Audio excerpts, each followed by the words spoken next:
जय माता दी भक्तजनों, आप सभी को शारदीय नवरात्रि व्रत की हार्दिक शुभकामनाएं। आप सभी का आपके इस चैनल ब्राह्मण देव कन्या में बहुत बहुत स्वागत है।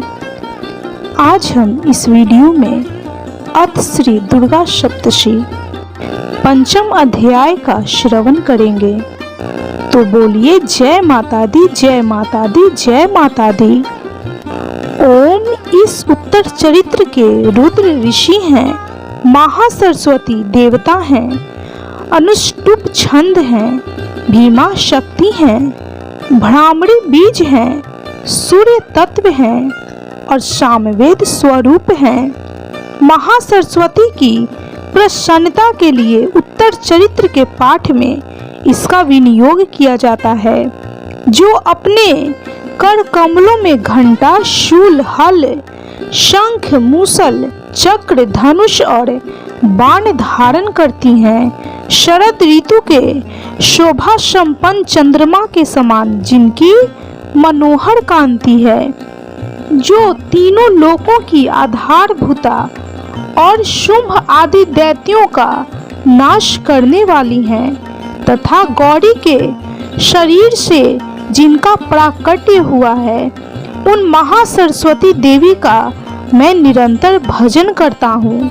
ऋषि कहते हैं, पूर्व काल में शुंभ और निशुंभ नामक असुरों ने अपने बल के घमंड में आकर शचीपति इंद्र के हाथ से तीनों लोकों का राज्य और यज्ञ भाग छीन लिए। वे ही दोनों सूर्य, चंद्रमा, कुबेर, यम और वरुण के अधिकार का भी उपयोग करने लगे। वायु और अग्नि कार्य भी वे ही करने लगे। उन दोनों ने सब देवताओं को अपमानित, राज्य भ्रष्ट, पराजित तथा अधिकारहीन करके स्वर्ग से बाहर निकाल दिया। उन दोनों महान असुरों से तिरस्कृत देवताओं ने अपराजिता देवी का स्मरण किया और सोचा, जगदम्बा ने हम लोगों को वर दिया था कि आपत्ति काल में स्मरण करने पर मैं तुम्हारी सब आपत्तियों को तत्काल नाश कर दूंगी। यह विचार कर देवता गिरिराज हिमालय पर गए और वहां भगवती विष्णु माया की स्तुति करने लगे। देवता बोले, देवी को नमस्कार है, महादेवी शिवा को सर्वदा नमस्कार है, प्रकृति एवं भद्रा को प्रणाम है। हम लोग नियम पूर्वक जगदम्बा को नमस्कार करते हैं, रौद्रा को नमस्कार करते हैं, नित्या, गौरी एवं धात्री को बारंबार नमस्कार करते हैं, जयोत्सना, मई चंद्र रूपिणी एवं सुख स्वरूपा देवी को सतत प्रणाम है। शरणागतों का कल्याण करने वाली वृद्धि एवं सिद्धि रूपा देवी को हम बारंबार नमस्कार करते हैं। नैऋति राक्षसों की लक्ष्मी, राजाओं की लक्ष्मी तथा सावर्णी शिव पत्नी स्वरूपा आप जगदम्बा को बारंबार नमस्कार है। दुर्गा, दुर्गपारा, दुर्गम संकट से पार उतारने वाली, सारा सबकी सारभूता, सर्वकारिणी, ख्याति, कृष्णा और धूम्रा देवी को सर्वदा नमस्कार है। अत्यंत सौम्य तथा अत्यंत रौद्र रूपा देवी को हम नमस्कार करते हैं, उन्हें हमारा बारंबार प्रणाम है। जगत की आधारभूता कृति देवी को बारंबार नमस्कार है। जो देवी सब प्राणियों में विष्णु माया के नाम से कही जाती हैं, उनको नमस्कार है, उनको नमस्कार है, उनको बारंबार नमस्कार है।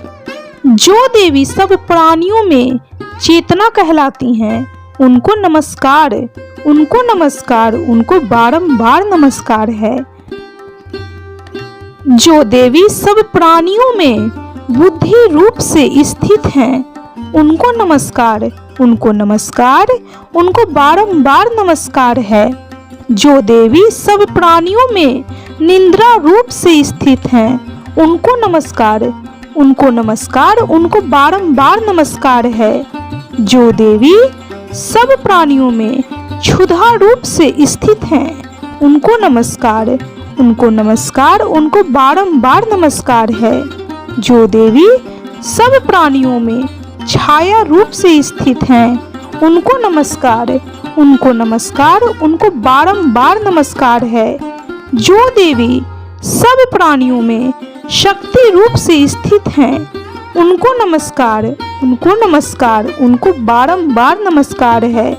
जो देवी सब प्राणियों में तृष्णा रूप से स्थित हैं, उनको नमस्कार, उनको नमस्कार, उनको बारंबार नमस्कार है। जो देवी सब प्राणियों में क्षमा रूप से स्थित हैं, उनको नमस्कार, उनको नमस्कार, उनको बारंबार नमस्कार है। जो देवी सब प्राणियों में जाति रूप से स्थित हैं, उनको नमस्कार, उनको नमस्कार, उनको बारंबार नमस्कार है। जो देवी सब प्राणियों में लज्जा रूप से स्थित हैं, उनको नमस्कार, उनको नमस्कार, उनको बारंबार नमस्कार है।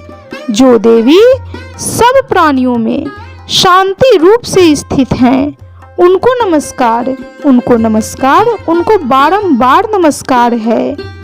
जो देवी सब प्राणियों में श्रद्धा रूप से स्थित हैं, उनको नमस्कार, उनको नमस्कार, उनको बारंबार नमस्कार है। जो देवी सब प्राणियों में कांति रूप से स्थित हैं, उनको नमस्कार, उनको नमस्कार, उनको बारंबार नमस्कार है। जो देवी सब प्राणियों में लक्ष्मी रूप से स्थित हैं, उनको नमस्कार, उनको नमस्कार, उनको बारंबार नमस्कार है। जो देवी सब प्राणियों में वृत्ति रूप से स्थित हैं, उनको नमस्कार, उनको नमस्कार, उनको बारंबार नमस्कार है। जो देवी सब प्राणियों में स्मृति रूप से स्थित हैं, उनको नमस्कार, उनको नमस्कार, उनको बारंबार नमस्कार है। जो देवी सब प्राणियों में दया रूप से स्थित हैं, उनको नमस्कार, उनको नमस्कार, उनको बारंबार नमस्कार है। जो देवी सब प्राणियों में तुष्टि रूप से स्थित हैं, उनको नमस्कार, उनको नमस्कार, उनको बारंबार नमस्कार है। जो देवी सब प्राणियों में माता रूप से स्थित हैं, उनको नमस्कार, उनको नमस्कार, उनको बारंबार नमस्कार है। जो देवी सब प्राणियों में भ्रांति रूप से स्थित हैं, उनको नमस्कार, उनको नमस्कार, उनको बारंबार नमस्कार है। जो देवी जीवों के इंद्रिय वर्ग की अधिष्ठात्री देवी एवं सब प्राणियों में सदा व्याप्त रहने वाली हैं, उन व्याप्ति देवी को बारंबार नमस्कार है। जो देवी चैतन्य रूप से इस संपूर्ण जगत को व्याप्त करके स्थित हैं, उनको नमस्कार, उनको नमस्कार, उनको बारंबार नमस्कार है। पूर्व काल में अपने अभीष्ट की प्राप्ति होने से देवताओं ने जिनकी स्तुति की तथा देवराज इंद्र ने बहुत दिनों तक जिनका सेवन किया, वह कल्याण की साधना भूता ईश्वरी हमारा कल्याण और मंगल करें तथा सारी आपत्तियों का नाश कर डालें।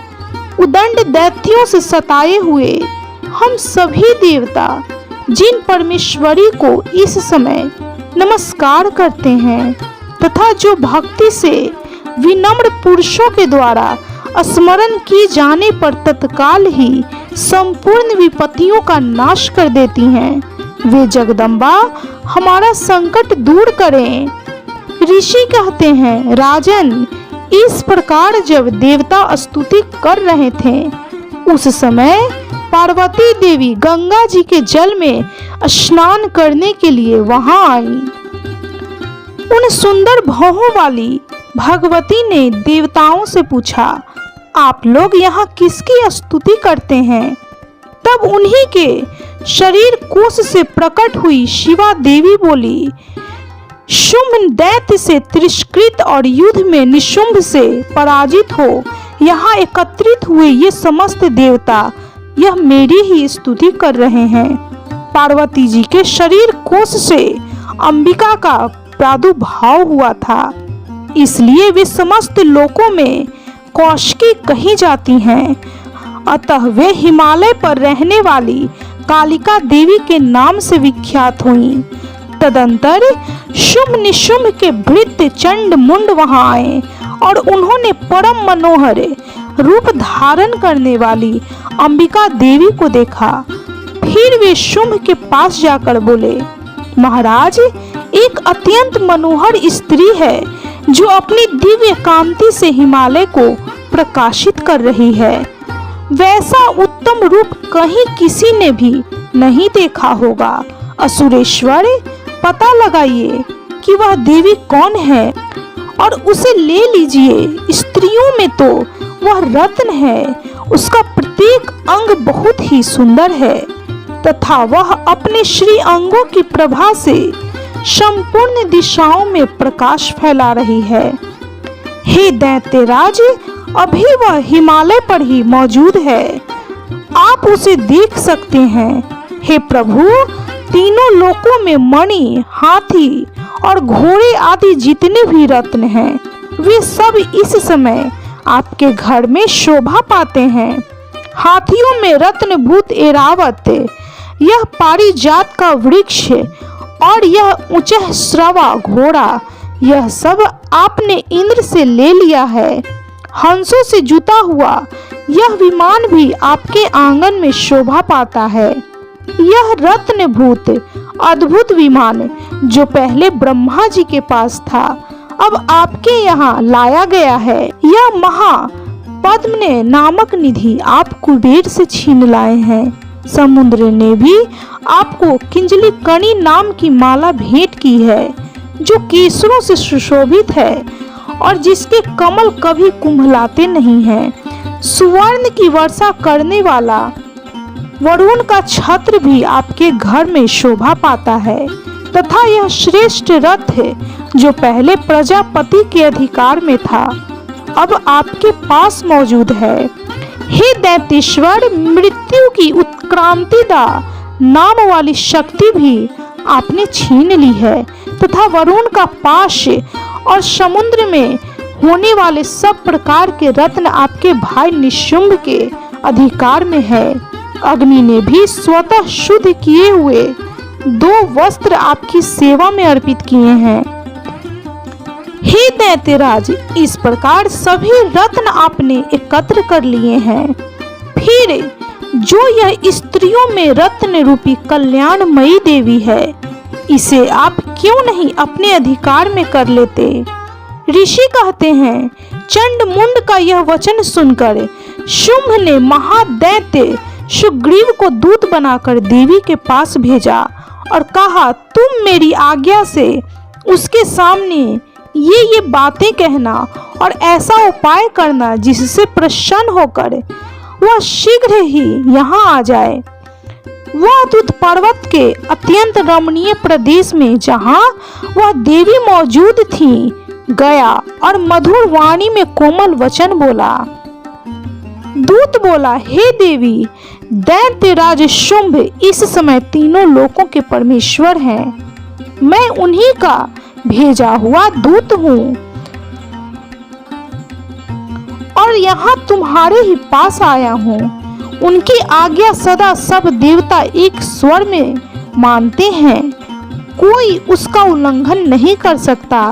वे संपूर्ण देवताओं को परास्त कर चुके हैं। उन्होंने तुम्हारे लिए जो संदेश दिया है उसे सुनो। संपूर्ण त्रिलोकी मेरे अधिकार में है, देवता भी मेरी आज्ञा के अधीन चलते हैं। संपूर्ण यज्ञों के भागों को मैं ही पृथक पृथक भोगता हूँ। तीनों लोकों में जितने भी श्रेष्ठ रत्न हैं वे सब मेरे अधिकार में हैं।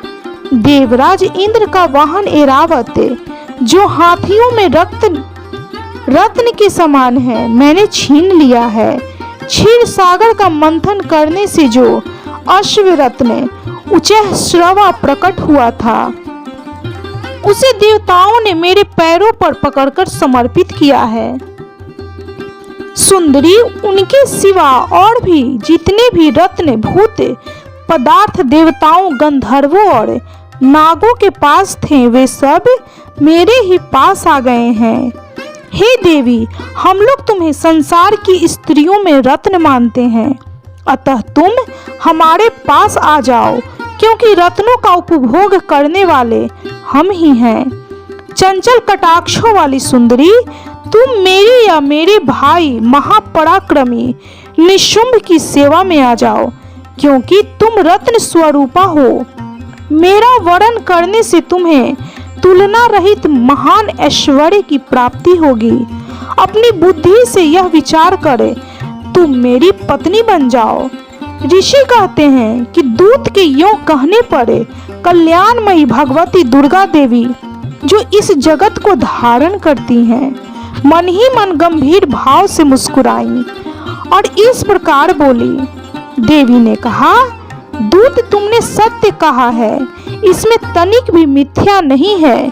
शुंभ तीनों लोकों का स्वामी है और निशुंभ भी उसी के समान पराक्रमी है, किंतु इस विषय में मैंने जो प्रतिज्ञा कर ली है उसे मिथ्या कैसे करूं?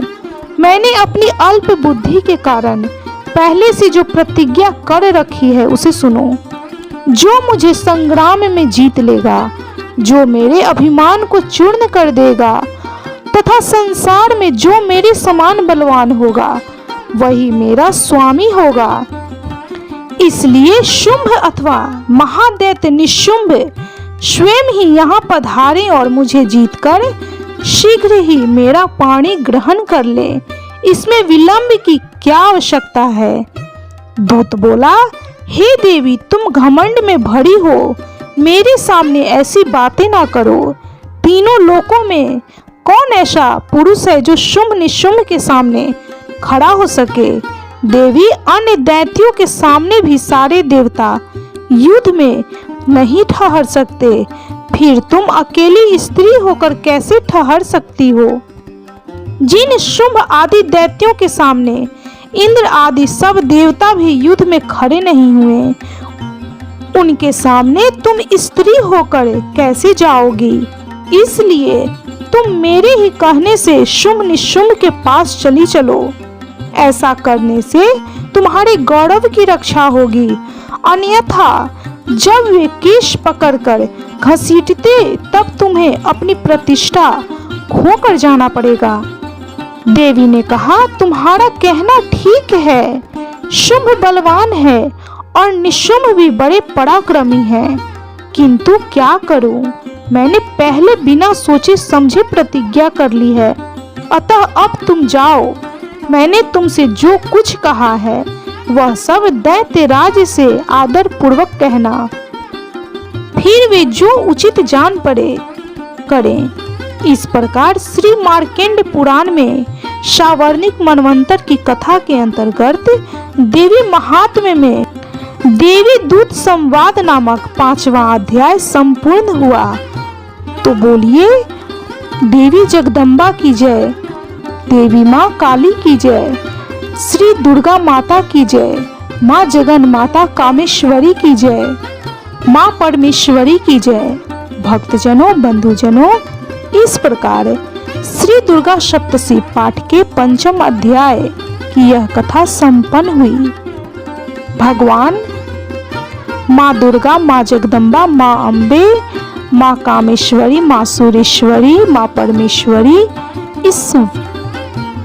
इस कथा को सुनने वाले सभी व्यक्तियों के जीवन में होने वाली सभी कष्टों को, सभी दुखों का निवारण करके उन्हें सुख, शांति और सौभाग्य, पुत्र पौत्र प्रदान करें।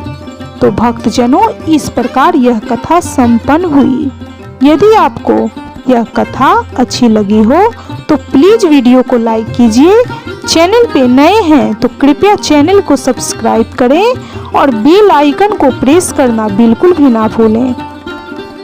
जितना हो सके इस कथा को शेयर करें और कमेंट में जय माता दी, जय माँ दुर्गा, माँ जगदम्बा अवश्य लिखें।